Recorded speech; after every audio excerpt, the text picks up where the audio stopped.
Ha sido multitudinaria la participación en cada una de las ciudades del país a partir de este Día Nacional de la Memoria, pero también han surgido definiciones que han provocado fuerte polémica y las vamos a analizar con el licenciado en Ciencias Políticas, Darío Gramajo. Darío, ¿cómo te va? Muy buenas tardes. ¿Cómo les va? Buenas tardes. Bueno, han quedado, le decíamos, algunas frases fuertes, en principio porque hubo, en conjunto con el reclamo por la memoria, fuertes críticas al gobierno nacional, en particular al presidente Mauricio Macri, pero también algunas frases poco felices, por ejemplo, de Madre de Plaza de Mayo, Eve de Bonafini, que han sido también cuestionadas por otros sectores, ¿no? ¿Cuál es la primera evaluación que se realiza de estas multitudinarias marchas? Bueno, antes que nada, me parece, de las 3 veces que he venido, digamos, siempre hemos hablado de marchas, ¿no? O sea, con lo cual me parece bien patente el tema del descontento que está, o por lo menos que hay un pueblo que se quiere manifestar. Yo pensaba cuando charlábamos de este tema, digamos, el tema de la marcha del 24, y quizá uno podría decir que es la marcha menos coyuntural, porque es una marcha, digamos, histórica que se ha encarnado, digamos, en la memoria colectiva.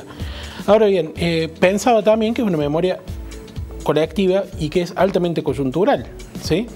¿En qué sentido? En que, como dicen ustedes, en esas disputas verbales hay disputas por la historia, o por cómo se va a contar la historia, ¿no? Entonces, por un lado, hay un pueblo que quiere mantener una memoria colectiva, fruto de eso es lo que veíamos recién, porque una carta puede ser una carta, pero cuando entra en la memoria colectiva del pueblo y es reproducida con esa fervorosidad, ya pasa la historia, ¿no?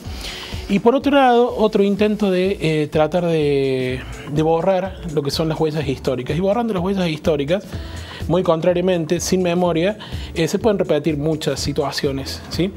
Entonces, tenemos por un lado la disputa por la historia, y por el otro lado, estos cruces entre algunos organismos de derechos humanos, que para mí es una injusticia para con si la pelea entre Eve y Estela de Carlotto es dolorosísima, ¿no? Para la historia de los derechos humanos, esa disputa verbal es muy dolorosa, ¿no? Duele, de todas formas, me parece que no tenemos que caer en magnificar esa disputa, porque habrá otras vías que las madres y las abuelas bien saben desarrollar para llegar a un acuerdo, para llegar a una revisión conjunta de todo lo que se ha hecho y fundamentalmente una revisión de lo que se va a hacer. Sí, eso a mí me parece. Igual es difícil obviarlas, ¿no? Por el contexto en el que se dio, por la virulencia de algunos términos que se utilizaron. Hablamos de las dos principales referentes, de madres y de abuelas, ¿no? Sí, de todas formas, Eve quizás es un poco más explosiva y Estela de Carlotto es un poco más, quizá la experiencia que le dan los años ya. Son personalidades antagónicas y definitivamente yo creo que no debemos caer en una disputa, porque los derechos humanos exceden los organismos de derechos humanos. Y los personalismos aún los de semejantes referentes. Sí, definitivamente. Fue igualmente poco feliz, Darío, la frase de Eve de hablar de que deberíamos ser un poco menos democráticos. Aún con el respeto inconmensurable que uno tiene por la pelea de las madres y por la propia Eve de Bonafini, en un 24 de marzo es una frase poco feliz. Sí, yo creo que sin duda hay que ver en el contexto que lo dijo, pero sin duda es una frase poco feliz porque justamente hemos podido asociar lo que es los derechos humanos a lo que es la democracia, ¿no? Y asociarla, me parece que plantear la disociación ahora no tiene sentido, me parece. Darío, la consigna en realidad de la marcha fueron, son y serán 30.000. ¿Qué significa esto? ¿Cómo se lee esto de volver a hablar de un número, cuestión que las organizaciones denuncian como un retroceso? ¿Cómo lo ves vos? Sí, definitivamente es un retroceso, pero me parece que hay un error anterior, ¿sí? Y que es que nosotros nos preocupemos por el tema de la reducción numérica de lo que significan 8.000, 22.000 o 30.000, ¿sí? En realidad, lo que uno está despejando de la centralidad es el tema de que hubo represión, hubo una dictadura militar, hubo violencia estatal, ¿sí? Por eso es un genocidio, porque hay violencia estatal.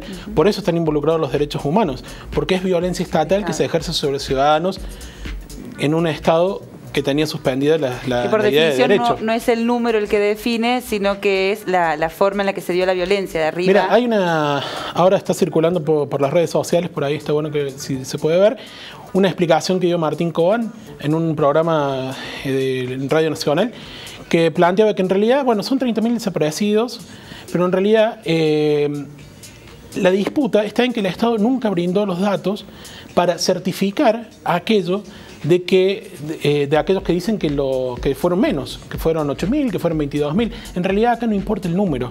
En realidad acá importa el símbolo de la lucha, el símbolo de la resistencia y la persistencia de la consecución y la realización de los derechos humanos. Muchas veces se intenta bastardear el número, pensando que una cifra inferior significaría como justificativo de algo, y eso es el cinismo de la discusión de los números, ¿no? Como si en lugar de 30.000 fueran 8.000, no fue tan malo. Un horror pensarlo en esos términos. Un horror, pero es el basamento de muchos que disputan esta cuestión del número, ¿no? Sí, tiene que ver mucho también con la consecuente cuantificación que se hace desde algunos discursos que pretenden ser verdaderos. Acá no está en disputa la cuestión de la verdad, ¿sí? Acá está en disputa quién va a imponer la verdad, ¿sí? Y en todo caso, me parece que no tienen que ser los gobernantes de ningún partido político, sino que tiene que ser la memoria colectiva, insisto con este tema que a mí realmente me parece importante, de un pueblo que ha sabido construir, ha sabido resignificar una etapa terriblemente dolorosa, terriblemente dificultosa para después crecer sobre eso, y lo ha sabido reconvertir en un símbolo de reunión, un símbolo de alegría, que estén las murgas en la marcha, en la conmemoración del 24, que estén los padres con los nenes, que estemos muchos de nosotros por ahí que no vivimos en nuestra carne lo que fue la dictadura militar, implica que la persistencia, la construcción colectiva excede cualquier gobierno que se manifieste. Y esta persistencia de la lucha, ¿sí? Esta persistencia de la manifestación y esta transformación del dolor en alegría, me parece que representa que hay más futuro, ¿sí? Y que ese futuro se construye sobre un pasado, sobre una historia que no se debe borrar, pero sobre todo por un presente, en un presente. Nos quedamos con esa última reflexión que es genial, la de convertir el dolor en alegría y en esa consolidación de la democracia. Darío, muchísimas gracias. Muchas gracias a ustedes. Más información ahora en este Compacto Nacional de Noticias. Gastos turísticos.